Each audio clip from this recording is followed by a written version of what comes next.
ကလေးလိုချင်တယ်အဲ့ဒါရနိုင်လား ကြီးတော့ကလေးလည်းလိုချင်သေးတယ် အေးလေ အော် အာသိပြီဆရာလေးသိပြီကျုပ်ကိုဆရာလေးကအမြင်နဲ့နေဆုံးဖြတ်တာလားဒီမှာဆရာလေးကျုပ်ကအသက်ကြီးပြီမဲ့မပြည့်စည်သေးဘူးနော်ဒီမှာအလက်ကြီးရှိသေးတယ်အလက်ကြီးရှိသေးတယ်ဆရာလေးဒီမှာအာဆရာလေးကလည်း အမဟုတ်တော့ဟုတ်ပါတယ်ဟိုအသက်ကြီးမှကံပေါ်တာမျိုးလဲဖြစ်တတ်ပါတယ် အေးဆရာလေးအဲ့ဒါကျုပ်ကအဲ့လိုအသက်ကြီးမှအဲ့လိုကန်ကြီးပေါ်ချင်တာကန်ကြီးပေါ်ချင်တာအဲ့ရနိုင်လား ကြီးတော့ကလေးလိုချင်နေဆိုတော့ဟိုအသက်ကောဘယ်လောက်ရှိပြီလဲ အသက်ကျုပ်အသက် ဟုတ် နေအောင်တော့လာမဲ့နေုံလာစမ်း3ရက်နေ့ဆိုလို့ရှိရင်ကျုပ်60တင်းတင်းပြည့်ပြီ 60 အေး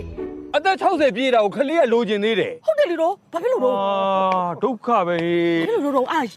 ကြားနိုင်လား အော်ကြီးတော့ကလေးလိုချင်တယ်ဟလား အေး အိမ်မှာဖျားစင်ရှိလား အားရှိတာဗောကျုပ်ဗုဒ္ဓဘာသာအမလေးညာတိုင်းဖျားစင်ကိုတယ် ဆူတောင်း ဆရာလေးအဲ့လိုစွတ်တောင်းနေပြည့်တယ်လား ပြည့်တဲ့ချိန်ကျရင်ကျုပ်စီလာခဲ့နော်ကျုပ်မွေးပေးမယ်ဟုတ်ပြီလား ဆရာလေးမညာရဘူးနော်ကျုပ်လေးစွတ်တောင်းလို့လေအဲ့လိုကံပေါ်ခဲ့ပြီဆိုလို့ဆရာလေးအားကူညီရမှာနော်တော့ တော်